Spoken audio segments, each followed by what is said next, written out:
የዛሬን ሁኔታ እንየው። ጠቅላይ ሚኒስትሩ፣ ካቢኔው፣ ምክር ቤቱ በሃይማኖት ህብረት በመንግስት ተጠርንፈው አንድ ላይ የቆሙት ተዋህዶ ኦርቶዶክስ ቤተክርስቲያን፣ ካቶሊክ፣ መናፍቃን፣ እስላም በአንድ ላይ ህዝቡም በአንድ ላይ ሱባኤ፣ ጾም፣ ጸሎት አወጃችሁ። ድምጻችሁ ተሰማ ወይ? 3 ቀን የነኖሄን ጾም ፓትርያርኩም ወጥቶ ሌሎቹም ተሰብስበው ጾም ጸሎት አላችሁ።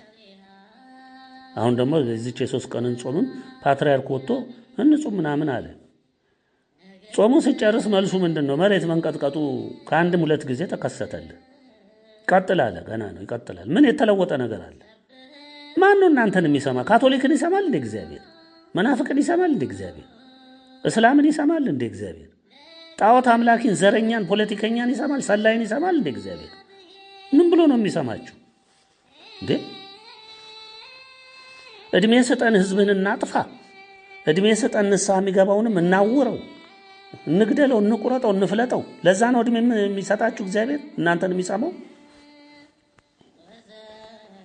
መቅጫ መሳሪያ ናችሁ፣ መጥረጊያ። ታልቃለህ። አንተም ያው አድርግ የተባልከውን እያደረግ ያልሰማለም ያለውንም ህዝብ እየፈጨህ ታጠፋለህ። በቃ ይሄ ነው የምናውቀው። ይሄንን ነው እኛ በግብራችሁ በእምነት አካሄዳችሁ ክዳችሁት እግዚአብሔርን፣ የራሳችሁን በእውቀት የተገነባ ጣዖት አቁማችሁ እኛ ብዙ ነን፣ በ100 ሚሊዮን የምንቆጠር ነን፣ በዓለምም ከ8 ቢሊዮን ህዝብ በላይ ከ8 ቢሊዮን ህዝብ ውስጥ 7 ቢሊዮን የሚበልጠውን የያዝነን፣ ቁጥራችን ምድርን የከደነ ነው። እኛን ስማን፣ ድምጻችን ብዙ ነው፣ እኛን ስማ፣ ከኛ ውጪ ያለውን አትስማ ብላችሁ ቆማችሁ። ይሄ እኮ ነው አሁን ያለው። በተለይ የተዋህዶ ቤተክርስቲያናችንን የምትመሩ አገልጋይ ተብዮች የአላፍ ዝማሬ ብላችሁ በነጭ ልብስ አሸብርቃችሁ ምድሩን ከድናችሁ ጮኻችሁ። አንድ የወያኔም የካቶሊክ ምልምል የሆነ ዲያቆን ነኝ ምናምን ነኝ የሚሉ ርዕሰ ሊቃውንት ነኝ ምናምን ተሰባስበው የአላፍ ዝማሬ እዚህ ሰዓት እግር ስር እየለበለበ መጥቷል። ሊያጣልምህ ደቂቃና ሰከንድ ይቆጥራል። አንተ ዝማሬ ሆሆ ትላለህ። በል ተብለህ ነው እሱ። በእርግጥ አንተ በአእምሮ አይደለም የምትሰሩት። ይሄንን በአእምሮአችሁ ሳይሆን የተከፈላችሁ ብር፣ ዓለም አቀፉ የሰይጣን ማህበር የሚያፈስላችሁ ብር፣ መንግስት የሚሰጣችሁ ድጎማው፣ ድጋፉ ሁሉ እነዚህ ሁሉ ግድ እንድትጮህ ያደርጋችኋል። ዳንሰኛው፣ ሶዶሙ፣ ሌባው፣ ቀጣፊው፣ ዘራፊው፣ አርቲስት ነኝ ግን ምናምን ሁሉ ተሰብስቦ ነጭ ልብስ ስለለበስክ ወንጀልም ይሸፈን መሰለህ እንዴ? በቤተ ክርስቲያን የፖለቲካ ስራ ነው። ብዙ ነን፣ አላፍ ነን ምናምን በማለት ነው ፕሮፓጋንዳ የምትሰራው። እግዚአብሔር ከቁጥር ጋር ጉዳይ አለው? ምንም ጉዳይ የለውም። በነጭ ልብስ አሸብርቃችሁ ምድሩን ከድናችሁ ጮኻችሁ፣ ዓለምም ገንዘቡ ናችሁና በየሚዲያው አንቆለጳጳሳችሁ። ምን አመጣችሁ? የትኛውን መከራ መለሳችሁ? የትኛውን መቅሰፍት ታደጋችሁ? የትኛውን የምሕረት መንቀጥቀጥ፣ ረሃብ፣ ችግር፣ ጦርነት፣ የተፈጥሮ አደጋ፣ ሰላም ማጣት አስቆማችሁ? የቱ ጋር መልስ መጣ? የለም፣ አይመጣምም። እግዚአብሔር እናንተን የሚሰማበት ሰዓት አልፏል። አይሰማምም፣ አያውቃችሁም። በቃ የሚያውቃችሁ የዲያብሎስ ተጠዋሪ መሆናችሁን፣ እሱን የካዳችሁ መሆናችሁን፣ ለፍርድ የተጠበቃችሁ መሆናችሁን ያን ያውቃላችኋል። ለንስሐ የሰጣችሁን ጊዜም ጨርሳችኋል። ምክሩን፣ ተግሳጹን፣ ማስጠንቀቂያውን፣ ፍርዱን፣ ቁጣውን፣ የጀመረውን የፍርድ ሂደት ሁሉ ንቃችኋል፣ ሰድባችኋል። አገልጋዩም ምዕመኑም በጨለማ ተውጣችሁ የአባቶቻችንን ሕገ ሲኖዶስ ቀይራችሁ የካቶሊክ ሕግ አጽድቃችሁ በሕጉ ታምናችሁ ኮት ልካችሁ ተዋህዶን ኦርቶዶክስን ያፈረሱ አገልጋይ ተብዬ ጳጳስ፣ ካህን፣ መምህር፣ ሊቃውንት፣ ርዕሰ ሊቃውንት፣ ዲያቆን ብላችሁ ሾማችሁ በዲያቆን ዳንኤል ክብረት ምልምል ዲያቆኖች ተሞልታችሁ ሙሉ በሙሉ የመንግስት ሰራተኛ ዘረኛ ካድሬ ደህንነት ሆናችሁ በዘር የተሸነሸነ ሲኖዶስ ተብዬ አደራጅታችሁ አምላካችሁ የአብርሃሙ ሥላሴ አይደለምና የእናንተ አምላክ በእውቀት በጥበብ በፍልስፍና ኩላችሁ አሳምራችሁ በሺዎች የሚቆጠር መጽሐፍት ኮልኩላችሁ የአሸንክታብ የካባ አይነት ደርባችሁ ቅዱስ ሊቅ ርዕሰ ሊቃውንት ጠበብት አራት አይናማ አራት ጉባኤ ምስክር ያቆመ የዘረጋ መምህራን የሾሙት የተሾመ የጸደቀ ብሉይን ከአዲስ ዝማሬውን ቅኔውን የረቀቀበት ምጡቅ የሆነ ቅዱስ አባታችን የበቁ አባታችን ምንጣፍ ተነጥፎላቸው በከበሬታ ታጅቦ ታቦተ ሕጉ ያልደመቀበትን ልብስ ተከኖ ደራርቦ ባማረ በተዋበ ወንበር ላይ ተቀምጣችሁ አገልጋይ ምዕመኑም የሚነጠፍላችሁ አምላክ የሆናችሁ ለማትነቀፉ ለማትወቀሱ እንደ እግዚአብሔር የሁሉ መልስ ሰጪዎች ለእናንተ ቃሉ ምን እንደሚል እንየው። የማቴዎስ ወንጌል ምዕራፍ 23 ይህንን የማቴዎስ ወንጌል ምዕራፍ 23 አትወዱትም፣ ትፈሩታላችሁ አይደል? መዘዝ አድርገን እኛ ኢትዮጵያ ዓለም ብርሃን ምንም ፍራቻ የለንም። እውነት መመስከር ነው ስራችን። እናወጣና ይኸው መስታወት ነው እሱ ቃሉ መስታወት አይደል? እንድታዩት ራሳችሁን በመስታወት ውስጥ የማቴዎስ ወንጌል ምዕራፍ 23 ምን እንደሚል መስታወት ውስጥ አድርገን ነው የምናሳያችሁና እዩት። የማቴዎስ ወንጌል ምዕራፍ 23 በዚያን ጊዜ ኢየሱስ ለሕዝቡና ለደቀ መዛሙርቱ እንዲህ ብሎ ነገራቸው። ጻፎችና ፈሪሳውያን በሙሴ ወንበር ተቀምጠዋል። ስለዚህ ያዘዟችሁን አድርጉ ጠብቁትም።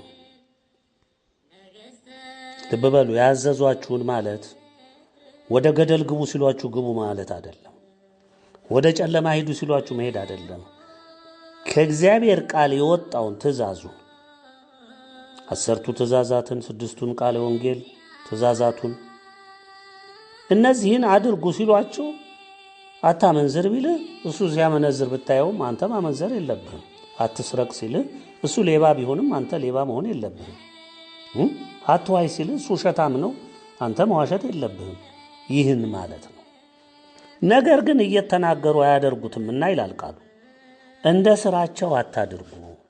ከባድና አስቸጋሪ ሸክም ተብትበው በሰው ትከሻ ይጭናሉ፣ እነርሱ በጣታቸው እንኳን ሊነኩት አይወዱም ይላል። ይሄ በእኛ በአሁኑ ዘመን የምታዩት ነው። ይህን አርጉ ጠዋትም ማታም በጉባኤም በምንም ሲያንቆረቁሩላችሁ ይውላሉ ያድራሉ። እሱ ግን እንዴት ብለው በእጃቸው አይነኩት። የዘመኑ ጻፍትና ፈሪሳውያን የዛሬው ሊቃውንት ዲያቆን፣ ካህን፣ መምህር የእግዚአብሔርን ቃል ከእናንተ በላይ የሚያነሳው የለም። ጌታም ያለው እንደ ቃሉ አድርጉ። የራሳችሁን ሕግ አውጥታችሁ ሕዝቡ ላይ የምትጭኑትን ልማድና ግዴታ አስታውሱ። እናንተ አታደርጉትም ይላል ቃሉ። ደግሞ መድኃኔዓለም የተናገረው የኔ ሸክም ቀላል ነው አለ እንጂ የኔ ሸክም ከባድ ነው አላለ። የእግዚአብሔርን ቃል ግን ሸክሙ እንዲከብድ የምታደርጉት ሕዝቡም ከቃሉ ጋር በፍቅር ሳይሆን በግዴታ እንደሚጫንበት አድርጎ እንዲቆጥር የምታደርጉት እናንተው ናችሁ። ተብትባችሁ ለሰውም እንዲታዩ ይላል። ስራቸውን ሁሉ ያደርጋሉ። ስለዚህ አሸንክታባቸውን ያሰፋሉ፣ ዘርፉንም ያስረዝማሉ ይላል። አይደለም? ይህ ቃል እናንተን አይገልጽም? ንገሩን እንጂ ጳጳሳት፣ ዲያቆናት፣ ሊቃውንት፣ መምህር ክምር የሚያህል ጥምጥም የምታሳዩን ያምራል። ልክ ነው። አባቶቻችን ደምቀውበታል። ግን ከእውነት ጋር ስለሆኑ ደመቁበት። ከእውነት ጋር ስለነበሩ ደግሞ ከበሩበት። ከእውነት ጋር ስለሆኑ እግዚአብሔር አከበራቸው። በዚህ ልብሰ ተክህኖ በዚህ አባቶቻችን በከበሩበት ሌባ አይከብርም፣ መናፍቅ አይከብርም፣ ካቶሊክ አይከብርበትም፣ አጭበርባሪ አይከብርበትም። መምህር ነኝ እያለ የሚያታልል የዩቲዩብ እና የቲክቶክ ነጋዴ ሌባ ዶላር ለቃሚ የቤተ ክርስቲያን መሽሩፍ ለቃሚ ሰብሳቢ ሁን የተባለውን የሚሆን ሌባ ሊቃውንት ነኝ ወንበር አለኝ እንዲህ ዘረጋው የሚል የእናንተ አይነት አጭበርባሪዎች መድመቂያ አይደለም። ሌባን አይሸከምም። የአባቶቻችን ልብሶቻቸው ይሄ ስም ለነሱ አይደለም። እነሱ ቢለብሱም ልብሱም ቢለብሱም መስቀል ቢይዙም አይከም ቢይዙም ሁሉንም ነገር ቢያደርጉም ቦታው ለሚመጥነው የሚገባውን ስራ ስለሚሰሩ የእምነት ስራ ስለሚሰሩ ነው። አልነገዱበትም፣ አልዘረፉበትም፣ የእግዚአብሔርን ፈቃድ አላጠፉበትም። የፈሪሳውያንና የጻፍትን ስራ በእናሱ ላይ አላደረጉም። ያ ወንጀል ነው። ጌታን የሰቀሉ ጌታን ያስፈረዱና ወደ መቃብር የሰደዱ ያስቀጠቀጡት ጻፍት ፈሪሳውያን እነሱ ጠላቶቻቸው እንጂ እንዴት የነሱ አምሳያ ይሆናሉ? ስለዚህ አባቶቻችን እኮ ከነካባቸው አቡነ ጴጥሮስን ውሰድ። ሌባ ሊቃውንት፣ የአሁን ጊዜ መምህር ሊቃውንት፣ አጭበርባሪ ሄድና የአቡነ ጴጥሮስን የተሰዉትን አባቶች ከነካባቸው ነው መስዋዕትነትን የተቀበሉት። ያንን የክብር ልብስ አንተ ሌባው ለብሰህ አንተ አጭበርባሪ ሆዳም ለብሰህ ልትታይ አይገባም። እኛ በሰዓቱ ስንደርስ እናንተ በህይወት ካላችሁ ለደቂቃ እናልፋችሁ፣ ለደቂቃ እድል አንሰጣችሁ፣ ለደቂቃ በህይወት እንድትቆሙ አንመኝም። የስንቱን ነፍስ ያጠፋችሁ አጭበርባሪዎች ስለሆናችሁ ይሄ ቃል እናንተን በትክክል የሚመዝን ነው። መምህር ሊቃውንት ጠበብት ቅዱስ አባታችን መጡ ሊያስተምሩ ሊባርኩ ይባላል። አሸንክታቡ መቁጠሪያው አይኮኑ ቆቡ ካባው ጢም ማስረዘሙ እነዚህ ፎርሙላውን ሁሉ አሟልታችኋል። ጥቁር ካባው፣ ቢጫ ካባው፣ ሰማያዊ ካባው፣ ነጩ ካባው፣ ጋቢው፣ ነጠላው፣ ዘርፉ ይሄ ሁሉ ገንዘባችሁ ነው፣ መለያችሁ ይሄ ነው። ግን ሌባ በመልበሱ እናዝናለን። ነፍሰ ገዳይ በመልበሱ እናዝናለን። የሰዎችን ህይወት ያጠፉ ለሆዳቸው ህዝቡን ምዕመኑን ያጠፉ እናንተ በመልበሳችሁ እናዝናለን። በምሳ የከበሬታ ስፍራ በምኩራብም የከበሬታ ወንበር በገበያም ሰላምታና መምህር ወይ ተብለው እንዲጠሩ ይወዳሉ። ይሄ ልክ አይደለም። በቤተ ክህነት በተላላቅ ደብሮች ቤተ ክርስቲያኖች በየትም ስፍራ አባ መጡ መምህር መጡ የከበሬታ ስፍራ በምኩራቡ በማስተባሪያው ዛሬ ጉባኤ በምትሉት ማለት ነው። ይህ የምናየው እውነት አይደለም ወይ? ርዕሰ ሊቃውንት መምህር ከሊ አቤት እሳቸው አይትምህርታቸው እኒህን ሰዎች ተሳስተህ ርዕሰ ሊቃውንቱን መምህር ብትል ቅል እንኳን ማንጠልጠያ ያለው ማረጌን የጥለኸው ነው ብለው ነው አንድ ያፈጣው ለቁጣ የሚጋበዙት። ከየትም ያመጣሁት መሰለ ደክሜ ተምሬ ለፍቼ ነው ብለው በግልጽ ለክብራቸው የሚቆሙ ናቸው። ለክብራቸው ከበሬታን የሚወዱ ማለት ነው። እናንተ ግን ይላል ቃሉ መምህር ተብላችሁ አትጠሩ።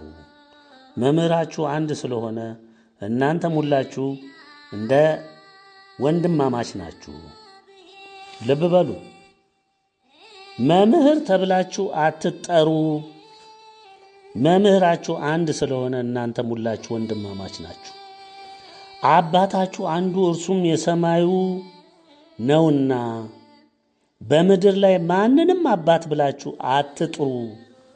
ወገኖቼ ቃሉ ነው ይሄ። ወገኖቼ የኢትዮጵያ ዓለም ብርሃን ቤተሰቦች ይህን ቃል ልብ ብላችሁ እንድታደምጡ እንፈልጋለን። ተመልከቱ። በእኛም ቤተሰብ አባት እያላችሁ እኛን የመድኃኔዓለም የድንግል ባሮች ምናምንቴ አሽከሮች አባት እያላችሁ የምትጠሩ አላችሁ። እኛ ግን ይህንን ምንቀበል አይደለም። እኛ አባትም መምህርም ሊቅም ጠበብትም አይደለም። መልእክት አድራሽ መልእክተኛ ባሪያ አገልጋይ ነን። በቃ ሌላ ማዕረግ የለንም። ጊዜ ግለጠው። ስለ ማዕረግ ጊዜ ግለጠው። እግዚአብሔር በራሱ ጊዜ ከፍ ሊያደርግ የፈለገውን ከፍ ያደርጋል፣ ሊያዋርድ የፈለገውን ያዋርደዋል። እኔ አይደለሁም ማድረግ ሰጪ፣ እኔ አይደለሁም ከፍታ ላይ ራሴን የማወጣ። እኔ እግዚአብሔር ያዘዘኝን መፈጸም ብቻ ነው ስራዬ። እግዚአብሔር ንገር ያለኝን መናገር ነው። እግዚአብሔር አስተምር ያለኝን ማስተማር ነው። ሊመጣ ስላለው ጥሩም መጥፎም ነገር አድርስ የተባልኩትን ማድረስ ነው። የኔ ተልእኮ ይሄ ነው። ዛሬ የጠፉ በሄዱበት መንገድ አንሄድም። ቃሉም የሚነግረንን እንሆናለን እንጂ። እንቀጥል ወደ ቃሉ። ሊቃችሁ አንድ እርሱም ክርስቶስ ነውና ሊቃውን ተብላችሁ አትጠሩ። እነ ርዕሰ ሊቃውንት የምትገርሙ ፍጥሮች እኮ ናችሁ በእውነት። ርዕሰ ሊቃውንት 4 ወንበር ዘርግቼ ደግሞ ድፍረታችሁ እኛ መታችሁ አደባባይ የዓለም ብርሃን የሚባል ሌባ፣ ደፋር፣ አጭበርባሪ፣ ደህንነት ሰላይ፣ ቤተ ክርስቲያን ያፈረሳችሁ፣ ቃሉን የናቃችሁ ከየት የመጣ ነው የእናንተ ሊቅነት? ቃሉ ይሄንን አይደለ እንዴ የሚናገረው? እሱኑ ቃል አይደለም እንዴ እንመሰክራለን የምትሉት? በሱ ቃል አይደለም እንዴ በወንጌሉ አይደለም እንዴ ሊቅ ሆነንበት የምትሉት? ሊቃውን ተብለ ተጠራ፣ ተሹም ተባልክ ተባለ። ከየት ነው ያመጣው?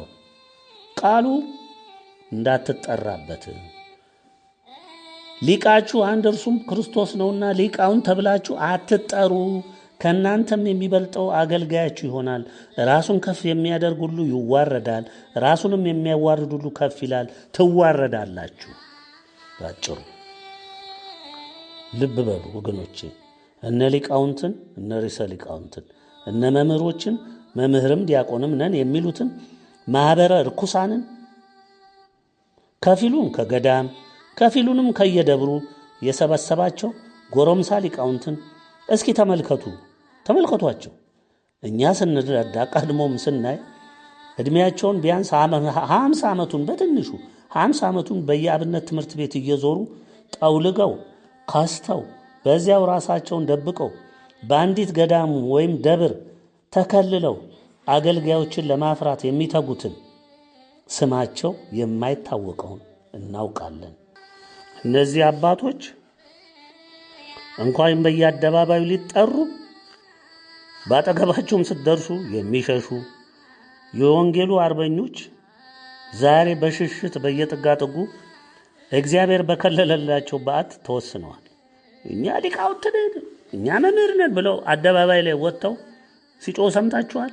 ያሉም እኛም ግድ ሆነብን ነው ራሳችንን ከለለን። ይኸው ትንሽ እግዚአብሔር በከፈተልን ትንሽ ቀዳዳ በዚች በቴሌግራም ላይ ድምጽ የምናሰማ የምንጮኸው ለዚህ ነው። እባካችሁ ጠፋችሁ እያል የምንናገረው እኛ ሊቃውን ጠበብት አባት ነን ብለን በአንደበታችን ልንናገረው አንፈልግም። እግዚአብሔር ግን ለእኛ የወሰነውን ወስኗል። ሲደርስ በሰዓቱ ያሳውቀሃል። እኛ አይደለንም ከፍ ራሳችን የምናደርግ፣ እሱ ውሳኔው የእግዚአብሔር እንጂ የኛ አይደለም። እኛ ግን መምህር ሊቅ ጠበብት ምናምን ብለን ለመጠራት አንደፍረውም አንሞክረውም። ቃሉንም እንኖርበታለን እንጂ አንጠሰውም። እናከብረዋለን እንጂ ዝቅ አናደርግም። ያዘዘንን ቃሉ ያዘዘንን ነው መሆን የሚገባል። የተዋህዶ አርበኞች ካድሬ አይደሉም፣ ደህንነት አይደሉም፣ ከዩቲዩብና ከቲክቶክ መንደር ፍርፋሪ ለቃሚ አይደሉም፣ በሁለት ቢላ የሚበሉ ወስላቶች አይደሉም፣ የካቶሊክ ካባ ያጠለቁ መናፍቃን ቅባት ታድሶ ሆነው ህዝብን ወደ ገደል የሰደዱ አይደሉም። ዛሬ ከጳጳሳት ጀምሮ እስከ ዲያቆን ድረስ በእውነተኝነታቸው